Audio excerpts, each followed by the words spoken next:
Hello everybody, Iain Robson here. Welcome back to Chellington Farm. Alright, we're going to have going on today. First of all, as you can see, we have $48,319. That was from selling the wheat that we gathered from one of the fields from the contractors. So we have a little bit of money once again, which is excellent. One of the things I mentioned from the previous episode is that we need to get a mower. So what we're going to do is going to grab the Novacat 302ED. We're going to go ahead and buy that. And what we're going to do is we're going to pick up another mower, but just in the front. So this is going to be a bit of a kind of a combination between this one and the other one. And that'll give us a good width. So that gives us 3.3 meters plus another 3 meters in the back. And eventually we can upgrade to having the butterfly mower set right here. So that's what we could do. Actually, I think we'll go with these ones. We may trade it out for something else in the end, but we'll see. So for now, we'll go with this combination. Perfect. So it leaves us with $28,000, which is good for us. Excellent. So let's go ahead and pick up our new mowers. So this is probably a better combination to go with. It's probably a better combination to go with the Fendt, because of course this one has a little bit more power than the John Deere that we have, which is not nearly as powerful as we would like, but these things happen. Any cars coming? Yes. It's a pretty terrible intersection. Sheesh. Could you imagine trying to do that in real life? That's just asking to get hit somewhere. Like, I don't know, maybe it's like that in England, but what happens here in Canada a lot of times is during the winter, you'll have so much snow collect on one particular spot that what will happen is it'll actually create a blind spot. So you have to like really get out into the middle of the intersection almost sometimes. It's bad. Alright, I will meet you back when we are at the shop. Alright, just coming up to the shop here. Coming over the bridge. It's funny, I have the speed up traffic mod, but you actually need to do some additional customization for that to work properly. So it's not working the way I want it to. That's what I'm trying to say. Alright, so it is, looks like this side. Yes. Here we go. We'll hook up to this guy right here first. Like so. On the 3-point. Go. We'll fold that. Excellent. And then we'll just circle around and grab the front mower there.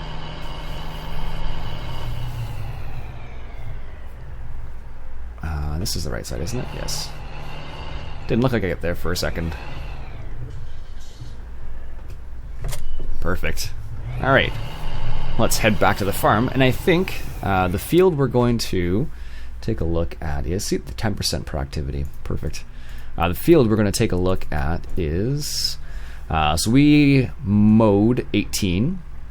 We have 20, which is kind of on our way.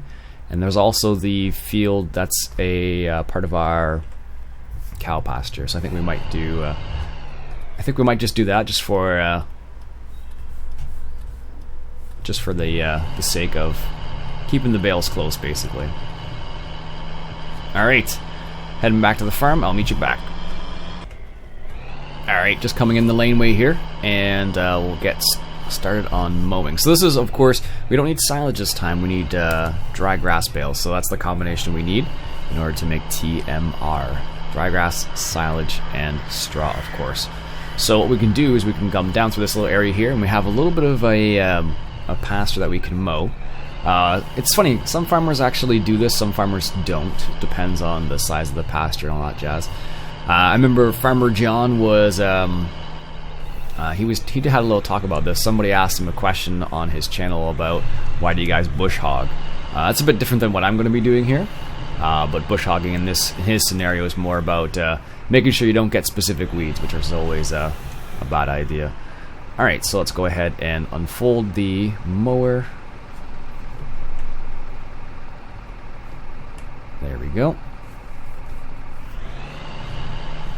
Lower that guy down. And we'll get started here. So lower him down. That's good. these down. Let's get the front one down as well. Perfect. Turn them on. Alright, let's have at her.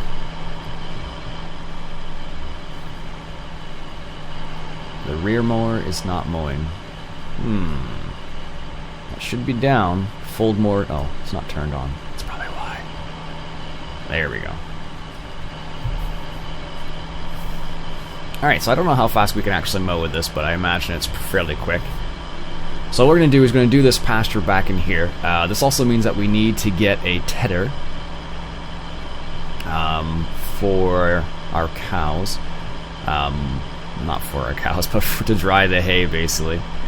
Because, of course, if we have just the wet hay, it'll be too high humidity, and there won't be a proper combination of TMR for our cows, so we'll have to work on that. I don't know if that's is that a field we can actually use back there? It might be. I don't know, it seems like there's parts of this map I still haven't explored yet. It's always the case when you're playing on a new map and you're like, oh, where's that? I guess that is a road. There might be field 20 up there. I'm not certain though. So, like I said, we'll keep it close to the farm. We'll do this once and maybe we'll go to a different field next time, but we're under the assumption that the grass is really high here and we just need a few clinch bales, so to speak, in the sense that we're running short. So, we'll take this turn here. It's too muddy back in there anyway, so I don't know. I don't usually use this combination with the front mower and the side mower, but it's not so bad when you got the combination like this. When it's just the front mower, it can be a little... some people do it, and it's usually done with a forage wagon on the back, so that's definitely one possibility you can do. Alright, there we go. See if I can keep the edge there. But it's a fairly efficient system. Like if you don't want to get a full-on setup, this could be a good way to start off. As you can see, like this setup only costs like $20,000 in game, which is kind of pricey in real life, of course. But in the game, like you come by $20,000, $100,000, and it doesn't seem like anything. But when you compare that to real life, of course, it's like, ooh, that's a lot more than I thought it was going to be. So, I don't know. I think in a lot of cases they would probably just use a side mower. Typically in Canada, what you see these side mowers for, like this, is for dealing with ditches and making sure all the ditches are trimmed back, basically. Because if you let the weeds get too crazy in some places, it just becomes starts encroaching on the actual road itself, and it can actually be quite dangerous in terms of blind spots and whatnot. So a lot of times you'll see guys, tractors specifically, on the side of the road just taking down the weeds. There we go. Perfect. Get out of the way there, cow. So, yeah, I don't know. That's where I typically see these.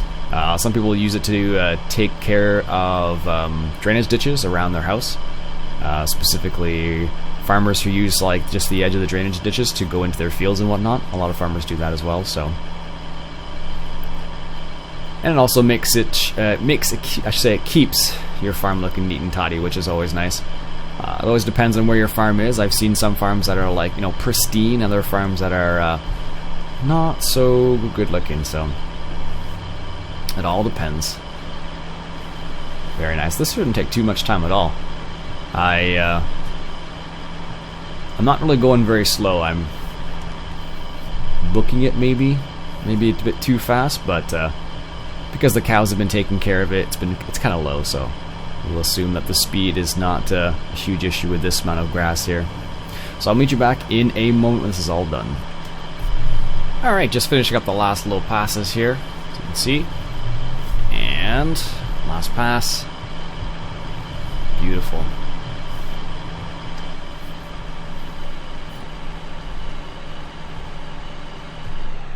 There we go. Excellent. Lift that front mower up. Nice. So as you can see, we've got a nice little mown section of paddock or pasture, we're going to call it. And let's put these mowers away here. And I think for some reason I thought you could get out of here just on that end, but it's only through here. Alright, so we'll put these over in the shed, and then we will grab a tedder. So of course we don't own a tedder, so we're gonna have to purchase one, and we do have a couple options available to us. And I think we'll put this right over here by the straw sell point. Be a good little place to put it. Let's go back a little bit further.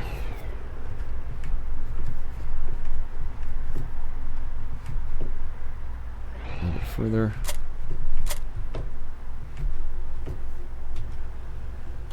Let's lower that down. There we go. And then we will detach it, hopefully. There we go. And we'll put the front mower right beside it there.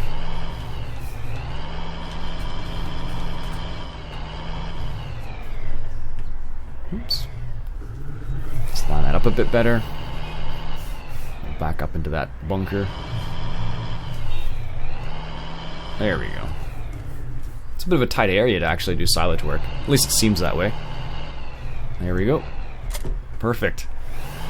Alright, let's see what we have available to us in the way of tedder. So we have this JF Kuhn, the Pottinger one, of course. But there's one that just came out not too long ago, which is not bad. Which is from the mod contest. B&M Modding made a Crone rake. I'd like to give that a go. See what it's like. So we have $28,000. We have 25. This cost 25, so it's gonna leave us with $3,000. A little bit on the light side, but shouldn't be the end of the world. So let's go ahead and buy that. Purchase. Excellent. And let's just go pick it up from the shop. And then well, what we'll do, I think this is what we'll do actually. I think we'll pick it up from the shop, and then we'll leave the hay to dry overnight. Hopefully by tomorrow it'll be dry, depending on the weather in England here. Thankfully it's been a dry day, so it's not always a dry day in England as far as I know. A lot of people have some pretty terrible weather out there, especially when they're trying to make dry hay. And that's one of the reasons, as far as I know, one of the reasons why a lot of people don't make dry hay specifically, or can't, I should say, in some scenarios. If they are lucky and they get some dry hay in England or Ireland or Wales, anywhere in the UK basically, then that's a good season. But as far as I know, I don't think it's a overly common thing. It happens from time to time, but I don't think it's something that you can do every single year. I don't think. I don't live out there, so I don't know what the conditions are like for creating dry hay, so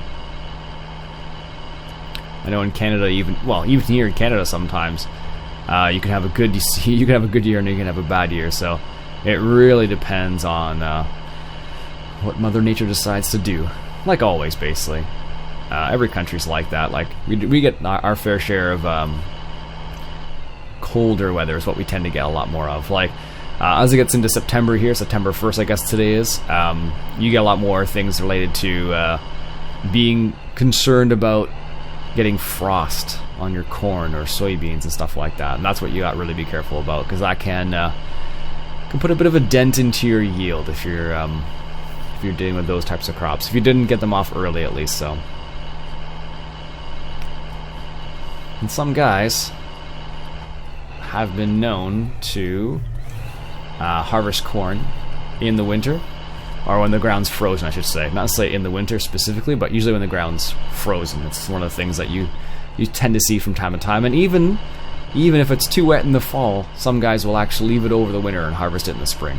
Very rare though, very not optimal at all. So it's just one of the things you might see from time to time there. So, or say here.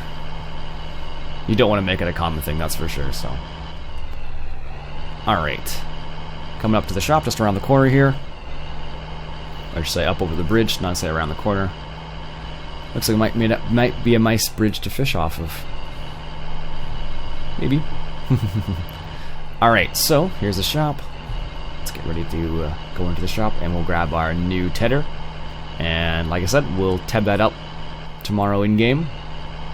Don't want to ted it right after the fact. There we go. Nice, let's take a look at this thing. Let's hook it up.